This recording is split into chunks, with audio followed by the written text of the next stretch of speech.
Let's do this stuff. Nice. Yeah. So you want to talk about Malema? Okay, so there was a recent incident in South Africa. Yeah. Where a Zimbabwean was killed. Killed? Yes. He was killed on the streets by a mob, and he was burnt alive. So he was literally burnt. He was lit on fire. He was lit on fire. He was burnt to death. The name of this guy is Elvis Nyati. So we want to start this episode by, by just saying we hope Elvis Nyati rests in peace. Yeah. That event was very, very shocking. That event was very, very brutal. It was inexcusable, unjustifiable. So, it got me to think about the Zimbabwean situation and the South African situation as well. Yes. Zimbabwe and South Africa are neighbors. Yes. And they have a historical relationship and a geographical relationship. So we just want to explore those and talk. And as we talk, we're going to start touching on various topics. Right. Yes. So that's what this episode is going to be about. We are talking about Zimbabwe and South Africa. We're talking about xenophobia in South Africa as well.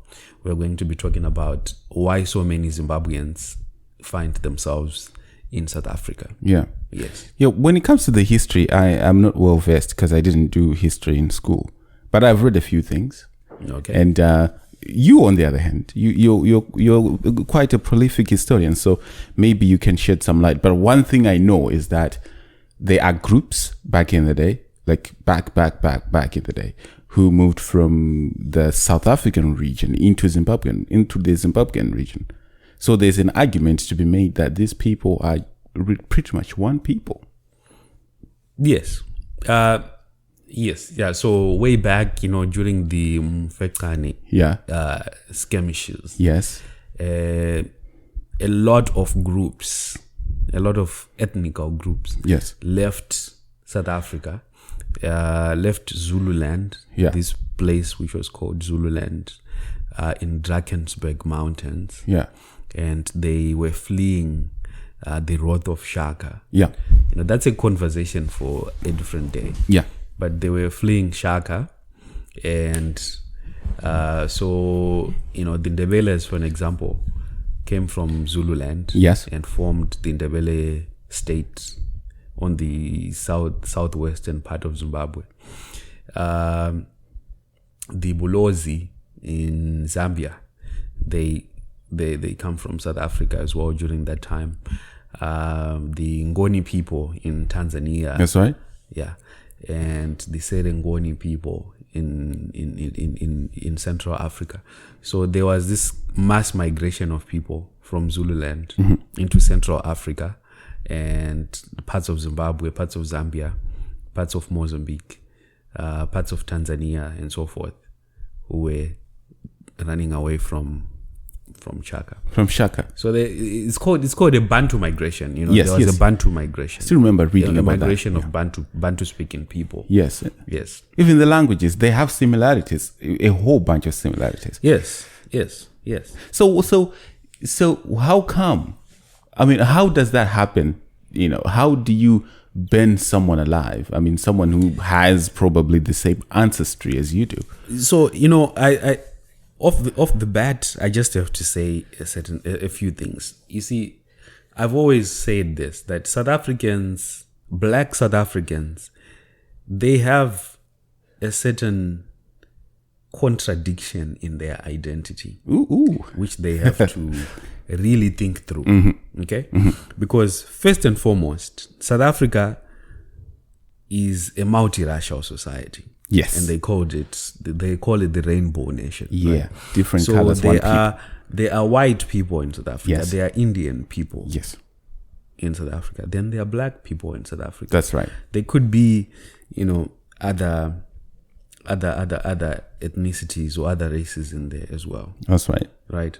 You have white people from England, from Europe. From England directly. Then you have white people of Dutch extraction, right? The Yeah. Boers, The and Africans. so forth and so on. So South Africa has always been celebrated as a rainbow nation, That's right. right? That's why Mandela got all the kudos that he got, because he managed to unite all these people of different races and different ethnicities into one republic, right? So, but black South Africans have a problem. Yes. Black South Africans, first and foremost, the cause of xenophobia in South Africa is that black South Africans want to say that the economic prosperity or the economic stability that is in South Africa Yes. belongs to them. Oh. They own it. It's part of it's theirs, right? So black South Africans distinguish themselves from the rest of the Africans on the continent. Black South Africans would very much want to distinguish themselves from Nigerians and Ethiopians and Somalis and Zimbabweans and so forth, because of the economic status of their country compared to other countries, Other African countries. other countries in Africa. Yes. I remember when I was in South Africa last year, my taxi driver would say to me, South Africa is the America of Africa. That's what he'd say. It's the America of South Africa. So it's the America of Africa, And I was like, yeah, I agree with you. It does make sense. Yeah, in terms of infrastructure, in terms of economic opportunities, employment opportunities. And maybe diversity as well. In diversity, in terms of, material success. It's that. But you also find squatter camps in South Africa. Squatter camps of black South Africans. Black South Africans who are living in squalid conditions. Mm-hmm. You don't have squatter camps in Zimbabwe. No. You don't have squatter camps on most African countries. That's true, yeah. But you have squatter camps in South Africa. And why is that? Do you know why that is? And, it's because there is just a big gap between the poor and the rich. And the rich, yeah. In South Africa. The haves and the have-nots. The blacks and the whites. Mm-hmm. There is a big gap there. Right? So the problem is this.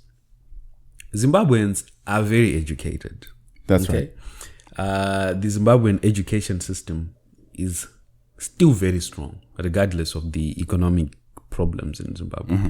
So a lot of Zimbabweans, when they go to South Africa, if they are educated, if they have a high school education or a college education or a university education, they qualify for reasonable, dignified employment prospects. Wonderful. Right? So you have Zimbabweans who are working in finance, in banking, in mining, in the civil service, in teaching and so forth, teaching, nurses, doctors, in healthcare, and many other, sectors of the South African economy. That's right. And these Zimbabweans actually occupy very influential positions. Oh, that's good. Yes. So that creates a lot of jealousy amongst South Africans, amongst black South Africans, that these people who left a country which is experiencing severe economic deterioration can come here, they can cross the border, come here, and within a fairly short period of time, have a very good life here. Yeah. Whilst we've been here for generations and we have very miserable lives. Okay. Very miserable. So that's a source of extreme jealousy that makes amongst sense. blacks. Yes. Amongst black South Africans. They hate it to see a black immigrant migrating to South Africa, getting a job in South Africa, and doing well in South Africa, whilst they have been there for centuries without taking those economic opportunities. You see. So right there's the contradiction of identity I was talking about, is that So you are going to see that dynamic play out. Then you're also going to see a dynamic where black South Africans hate white South Africans. Okay. They don't like white South Africans. Yes. They cannot wait to see the day when white South Africans are made to leave the country, or are attacked, or are killed, or are, if their property confiscated from them and redistributed to the black majority, to the black community. So black South Africans already do not have a good relationship with their white counterparts in South Africa. They go as far back as 1652, as far back as the 17th century to say, well, you white people are supplanters, you white people are colonialists. You came from Europe, you came from Britain, you came from the Netherlands, and you took our land. Right.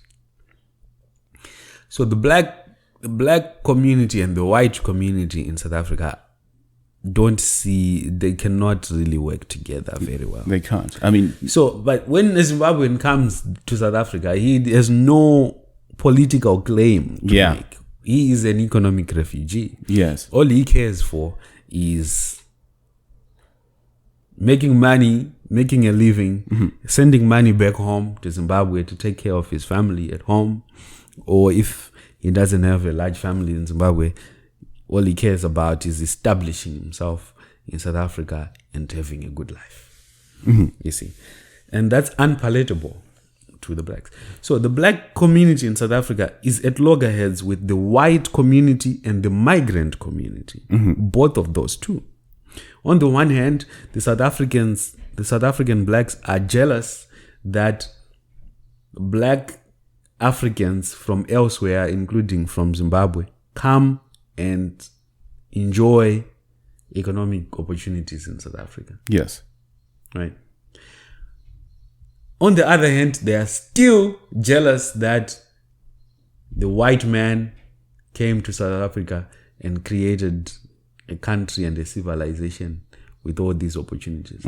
So the black South Africans want to take economic opportunities away from black migrants. They also want to take economic opportunities away from the whites. When a black South African expresses their sense of superiority against another African, it is because they say our country is the America of Africa because of the white people. So when a black South African is in opposition to a Zimbabwean or to a Nigerian, it's because they are proud of their whites who have made it so. Yeah. And at the same time, they are also jealous of the whites. They want to take things from the whites and make the whites to leave. So that's a very, very, very, very treacherous, dangerous, crazy identity crisis of a black South African. It is. And then add on top of that the Malema thing. Yeah, so what Malema has been saying some very controversial things, right? I mean, I fail to understand really what he's trying to achieve. But you have something to say about that too, don't you? Malema is the archetype of this contradiction that I'm just describing. Yeah. To you. If you want a perfect standing example, perfect living example of this crazy contradiction and confusion, it's Julius Malema. Because he will say, do not kill your brothers, your African brothers, Zimbabweans. He calls them Zimbabweans. Zimbabweans are your brothers. The Nigerians are your brothers. Right? Yeah. But at the same time, he will say, kill the Boer. Kill the Boer, kill the farmer. The farmer. Right? Yeah. That's crazy. So I was just telling you that as a statesman, as a politician, as a political practitioner, as a leader, you are supposed to observe certain pillars of political theory and civilization. All right. One of those is ideas like equality, Yeah. like human rights, like property rights, like the law, right? If you are a politician and you are an anarchist, you want to suggest the complete destruction of property or the complete upsetting of the economic order, you are not going to last very long because you're going to create a lot of powerful enemies for yourself. That's right. That's right. Right. And you are also going to be finding yourself to be working against the political powers of the day, who have established these laws and these systems. Yeah. Right. So with Malema, first and foremost, let's start with an idea like equality. Okay. Okay. We live in a society where we believe that people are equal. Right. We believe that no matter your place of origin, your ideas, your political affiliation, your race, your color, you are equal. Yes. That's a very, very foundational, entrenched, important idea. Yes. In politics and in society. Yeah. Right? So the moment that you say, one day you say, kill the Boer, kill the farmer, you have unleashed the spirit of violence. You have unleashed the mob. Yeah. You have appealed to the darker side Yes. of human nature, Yes. to violence, to destruction of property, to anarchy, chaos, lack of order.